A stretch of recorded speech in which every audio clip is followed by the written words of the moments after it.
Ahora, en Dimensión Salud, la entrevista del día.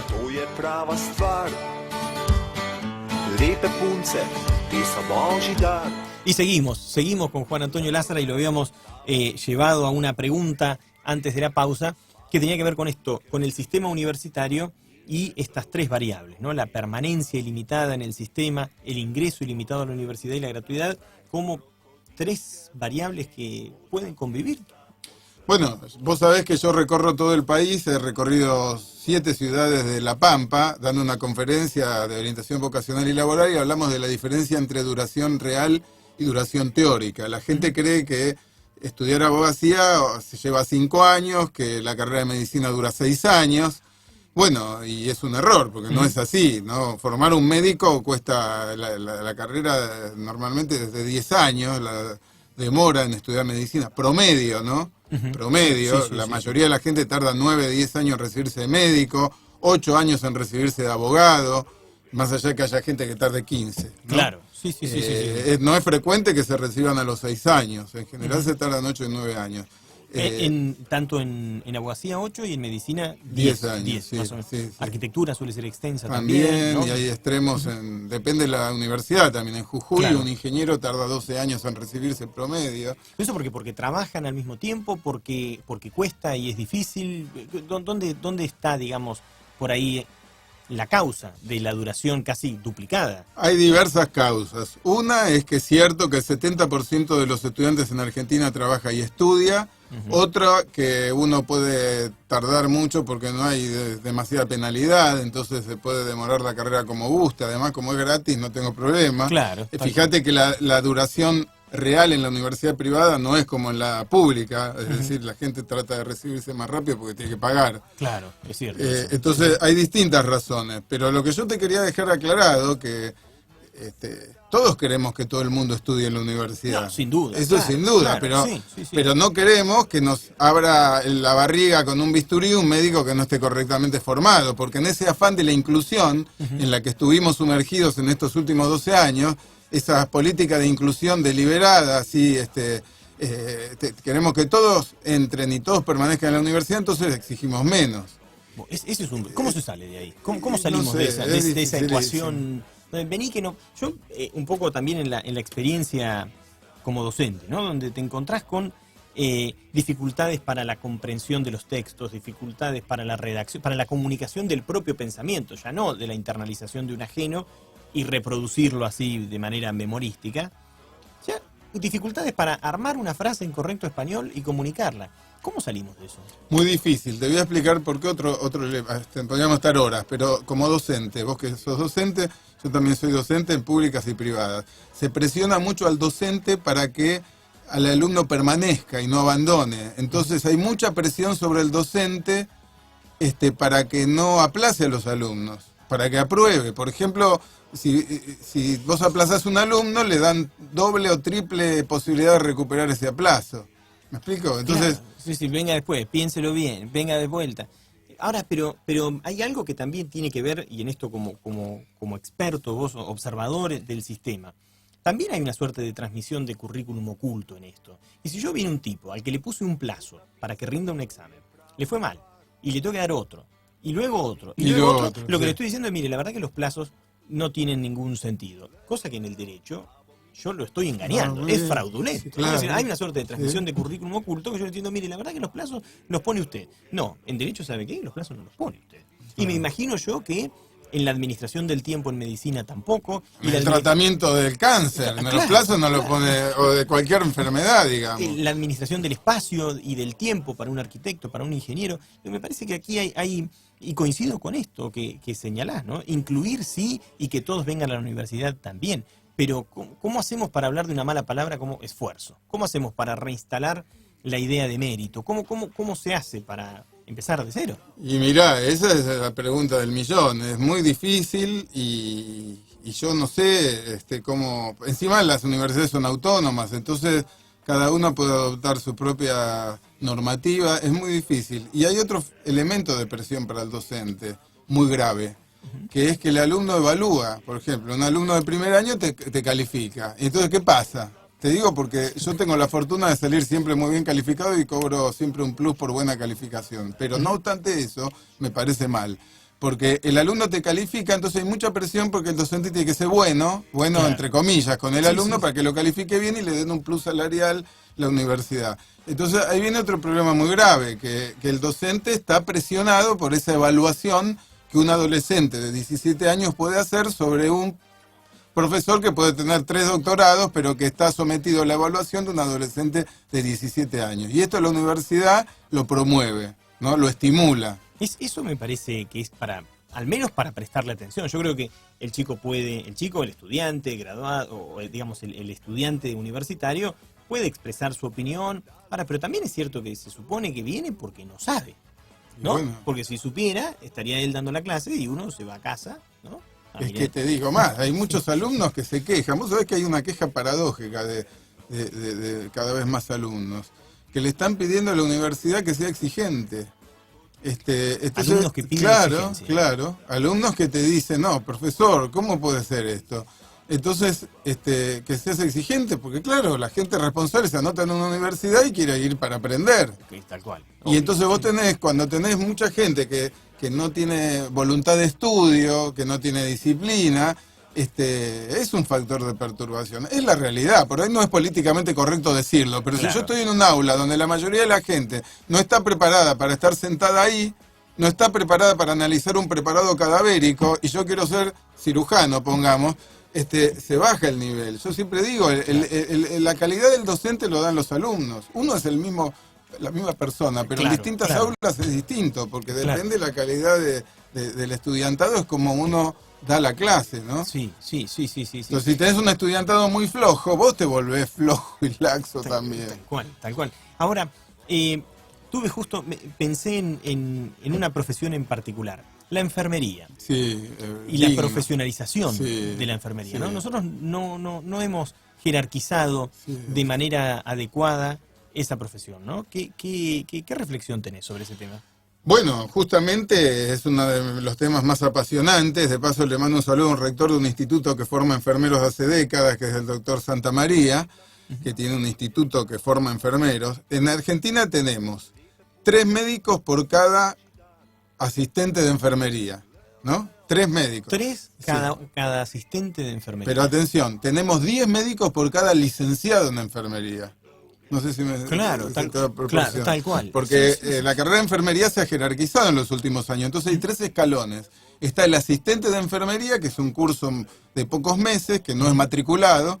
Está el enfermero profesional, que es matriculado y son 3 años de la 3 años. carrera. Y después está el licenciado de enfermería, que son entre 4 y 5 años. Y 5 años. Sí, Entonces, en el mundo hay una jerarquización de la enfermería y en nuestro país también.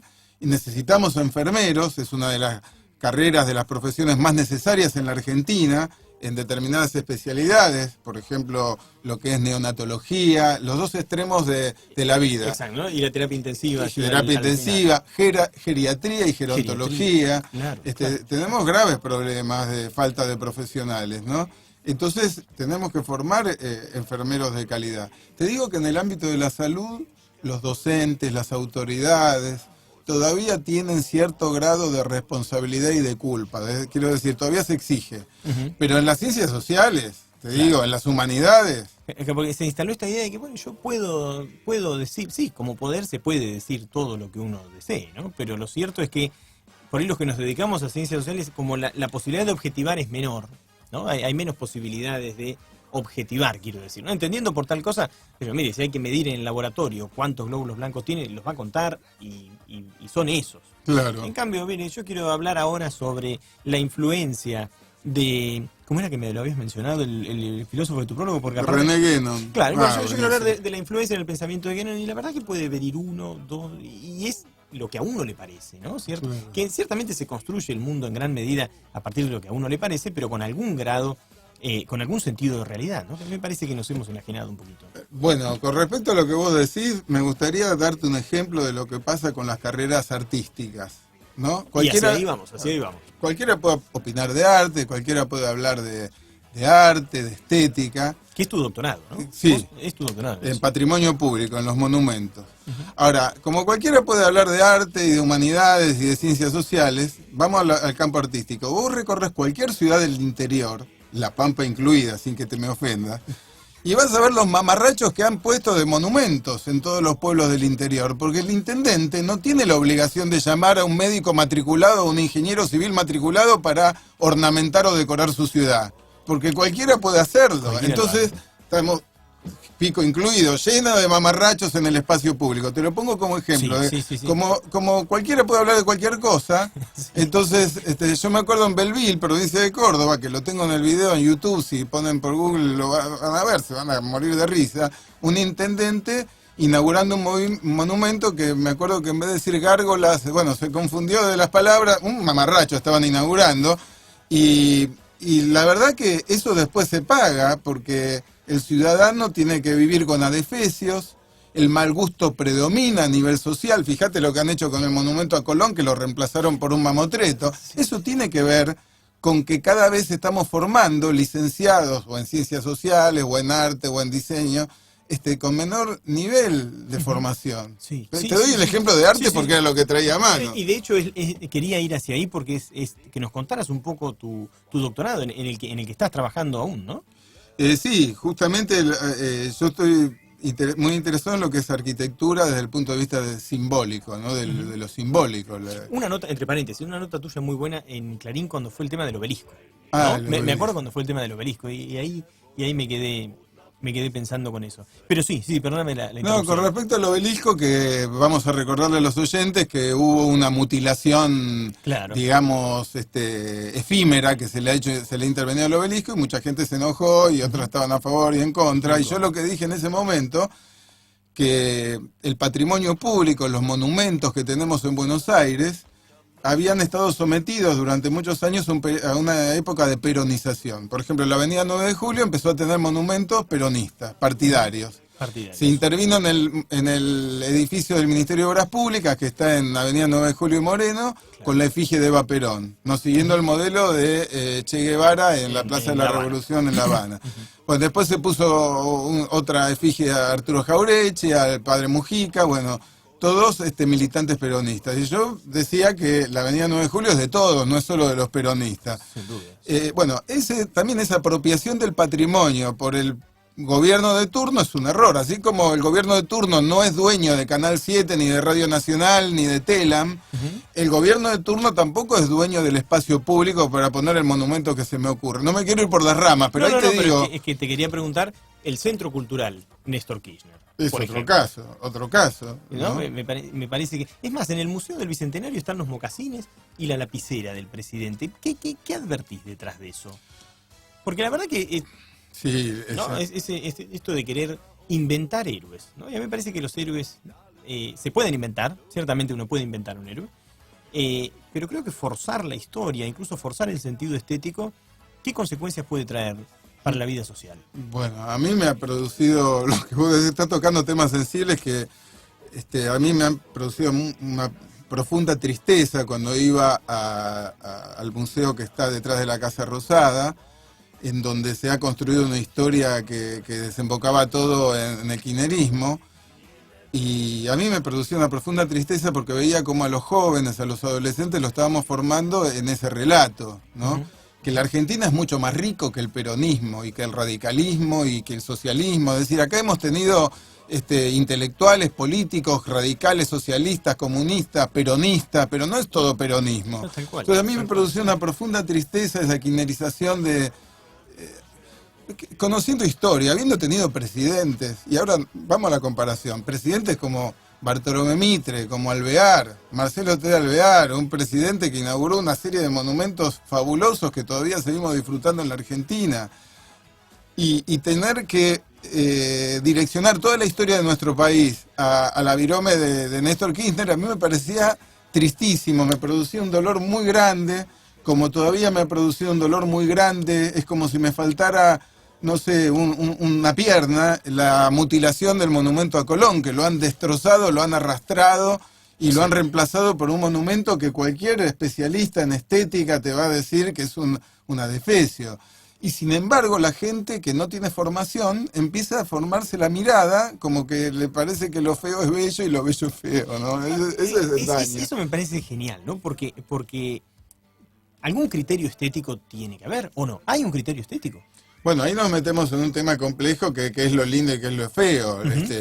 Que tal vez no tengamos tiempo en la limitación del programa, pero sí lo que te puedo asegurar que hay, consultando a la gente que conoce de arte, a los expertos, a políticos, no te van a decir que hay ciertas normas de proporcionalidad, de estética, de proporción áurea, de duración de los materiales. No es lo mismo el mármol de Carrara que la resina epoxi. Vos sabés que también el macrismo, para que no piensen que somos partidarios de Macri, yo no soy partidario de ningún partido político, pero también el macrismo ha llenado de adefesios, de estatuas de resina plástica, y entonces se ha reemplazado el mármol blanco de Carrara por monumentos de plástico, ¿no?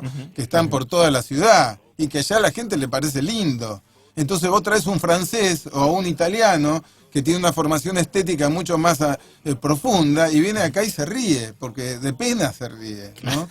Porque hemos bajado mucho el nivel en ese sentido. ¿Cómo se interpreta esto que lo tocaste y lo dejamos pasar? Pero bajar el monumento de Colón, ¿cómo? Te pregunto como un experto en arte, ¿no? A mí lo que me genera, que no soy un experto ni de cerca en nada, y mucho menos en arte, sería decir, che, pero ¿por qué vamos a escribir de vuelta algo que efectivamente sucedió? Y sobre todo, a mí me da un poco de apuro pensar, che, esto nos lo han regalado, ¿no? Es decir, la colectividad se ocupó de regalarnos esto y nosotros ahora lo bajamos porque no nos gusta y ponemos a otro. ¿Cómo se interpreta eso? ¿No? ¿Y cómo se lee desde afuera, no? Vos decías, viene un italiano y viene un español. ¿Cómo se interpreta desde afuera algo así? Bueno, el 70% de los argentinos, tal como sos vos seguramente, son descendientes de italianos, por un lado. El monumento a Colón es el símbolo de los italianos en el mundo. Podés estar de acuerdo o no con Colón. Sí, históricamente Colón no fue un genocida porque Colón fue un navegante. Los genocidas en todo caso podían haber venido después. Primer punto. Segundo punto, Colón es el símbolo de la italianidad en el mundo. Barcelona, Madrid, claro. Génova, Londres, todos tienen su monumento a Colón, ¿no? Como representante de la colectividad italiana en el mundo. Entonces, Madrid es imponente, ¿no? Las tres carabelas, es imponente. Y reemplazar el monumento a Colón por una patriota dudosa, porque en realidad era una propietaria. Vos sabés que la historia de Juana Zurduy es muy discutida por los historiadores serios, ¿no? Profesionales, digo, que tenga participación política. Entonces Juana Zurduy, una señora hacendada que mandó a sus sirvientes al frente de combate. Es muy discutido el personaje, pero independientemente de eso, fue la mutilación, el descuartizamiento, la obcecación de un dictador caribeño que le pidió a nuestro gobierno que haga desaparecer un monumento tan querido por los argentinos como fue el monumento a Colón. Entonces fue una intervención extranjera que todavía habría que juzgarla, ¿eh? Si un presidente o un líder político de un país extranjero puede disponer de los bienes patrimoniales de todos los argentinos, como fue el caso de Chávez con el monumento a Colón. Vos sabés que en Caracas el monumento a Colón se lo arrastró por las calles de Caracas, se lo descuartizó, ¿no? Y bueno, se pretendió hacerlo, se hizo lo mismo en Buenos Aires, así que bueno, en camiones, pero se ha hecho lo mismo. Bueno, yo no me quiero ir por las ramas, pero vos me convocaste como director de la Guía del Estudiante y terminamos hablando de arte, pero bueno, es lo mismo porque hay que formar artistas profesionales. El arte también es serio. Esto es lo que quiero aprovechar tu programa. Estamos mostrando acá. Todas las carreras son serias. No es que solo ser serio, ser médico, o ser odontólogo o veterinario. También un diseñador, un productor de imagen y sonido, ¿no? Un técnico en imagen y sonido, un técnico en radio. Todos son profesiones con el mismo jerarquía de seriedad.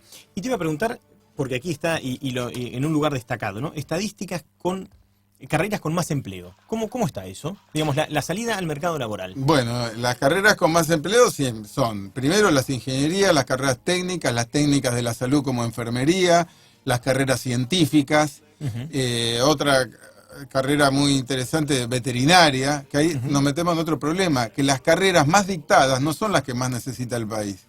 Eso vos sabés que vos me hablabas de por qué hay tanta gente que estudia abogacía. Sí. Bueno, 100 universidades te dictan la carrera de abogacía. Es necesario.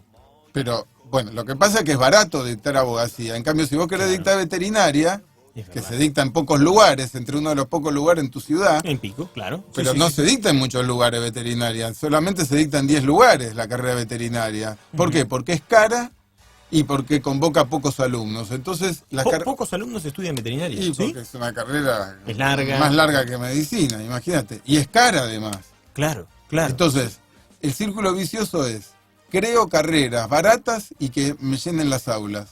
¿Cuál es esa carrera que es requiere poco presupuesto para ser dictada y enseguida llenas aulas? Y abogacía. Abogacía. ¿Y Entonces, después dónde van todos? y bueno, ¿no? pero si vos me decís qué carrera necesita el país, necesita ingeniería. Pero yo para armar una ingeniería química necesito laboratorios, Exacto. mucha inversión y encima voy a tener pocos alumnos. Entonces, ¿cuál es el negocio para la universidad? Y un chico razona, digamos, legítimamente, bueno, cuando me reciba, ¿de qué voy a trabajar? Vos decías, necesitamos teólogos, necesitamos artistas. ¿Y qué consejo se le puede dar a un chico que efectivamente tiene una inclinación por el arte? Y ¿no? Viene el papá, viene el abuelo y dice, no, mirá, con eso tenés que comer después, ¿qué vas a hacer? Bueno, hay ¿Qué muchos mitos, por ejemplo, que las carreras artísticas te morís de hambre. Y hay un abanico muy grande de carreras artísticas. Por ejemplo, vos sabés que en Argentina hacen falta músicos, ¿no? Músicos, profesores de música. Yo siempre cito el caso de la Orquesta Sinfónica Provincial de Salta, que cuando se organizó tuvieron que convocar directores de orquesta, músicos del exterior, porque no tenían suficientes músicos para cubrir sus cargos. Entonces necesitamos, increíblemente, músicos. No es la misma demanda para un violinista, un chelista que un pianista, hay que ver eso, hay hilar fino. Claro. Pero hay muchas carreras artísticas, por ejemplo, todo lo que tiene que ver con restauración, con conocimiento de física, química, para restaurar una pintura, un monumento, ¿no? Necesitamos gente experta en pericias, en expertizaje, en tasación de obras de arte. ¿No? ¿Esta guía del estudiante abarca los posgrados? ¿Llega a los posgrados No, también? carreras No, de grado. Solo carreras de grado. La guía del estudiante se edita en formato papel y en internet, y los posgrados Para internet, ¿a dónde tenemos que entrar? en estudios.com.ar. Estudios.com. Y ahí sí aparecen todos los posgrados que se pueden estudiar en Argentina. Si el oyente entra a estudios.com.ar o a guiadelestudiante.com.ar va a poder elegir qué posgrado le interesa. Y allí, por ejemplo, se puede adquirir la guía, que va a estar a partir del mes que viene. Sí. A partir del próximo mes. Sí, o por Mercado Libre también la puede conseguir. Sí, bueno, lo que te quería decir y agradecer que haber compartido este programa, y bueno, espero que haya quedado claro. Me tocaste temas muy sensibles, ¿no? Era la idea, ¿no? Era la Claro, idea. No, la claro. cosa es que la pases bien. Pero antes de dejarte ir, Juan, un recuerdo de tu infancia. Bueno, mi padre levantándose a las 5 de la mañana para ir a dar clases, ¿no? Porque él daba también clases como yo de historia del arte y demás. Y no lo hacía como un esfuerzo. Eso me parecía rarísimo, ¿no? Cómo mi padre se levantaba a las 5 de la mañana para ir a dar clases y no era como un trabajo. Y eso me lo transmitió, como que uno hace lo que le gusta, pero no siente que uno va a trabajo, como a una oficina o a una fábrica. Eso es lo que siento cuando hago cosas que me gustan, y yo les recomiendo a los chicos al elegir carrera que elijan bien, porque no sé si nos vamos a hacer ricos con la profesión que elijamos, pero lo más importante es que sintamos que nos levantamos a la mañana no como para ir a un trabajo, sino como para ir a cumplir una misión en la vida, ¿no? En la vida, tal cual. Que eso es lo lindo de la vida, porque si no nos transformamos en empleados, como a veces me pasa en algunas universidades. Vos sabés que hay universidades donde se trata a los profesores como empleados, como proletarios, que tienen que pasar una tarjeta, que tienen que fichar. Y bueno, la verdad que es terrible la proletarización del docente. Del docente, ¿no? Sin duda. ¿Una imagen del futuro? Bueno, la Argentina en donde todos podamos opinar, hablar con total libertad, donde no haya más rencor, donde no haya más envidia, después de estos 12 años de envidia, de rencor, poder superar eso, donde veamos a la persona que le va bien económicamente no con envidia y rencor, sino con admiración si se logró ese dinero legalmente. Sin duda. Eso, ¿sabés qué? El otro día estaba leyendo las memorias de Godofredo Deró, que es un francés que trabajó aquí en el siglo XIX, y decía cómo se veía con admiración a la gente que le iba bien en el campo. Vos sabés que en la época dorada de la Argentina se veía con admiración, y hoy no, hoy se ve con envidia el que le va bien en el campo. Eso vos lo ves si vivís en La Pampa. Eso es lo que Ojalá nos ha que no. impuesto el kirchnerismo, la envidia, el rencor. Ojalá que, Mi sueño es que en el futuro superemos eso. ojalá que lo revirtamos. Juan, muchas gracias por haber venido. Te vamos a volver a convocar y te agradecemos mucho, mucho este tiempo que nos has dedicado y el compromiso de invitarte nuevamente. Bueno, gracias Elías, me entusiasmé un poco y te hice ir de tiempo, perdóname. Señores, Juan Antonio Lázara, el director de la Guía del Estudiante, que ya está, y nosotros nos vamos hasta el martes que viene. Guada estuvo del otro lado, y el martes 5 de la tarde esperemos que la doctora Cortinas se digne venir a trabajar. Nos vemos el martes que viene.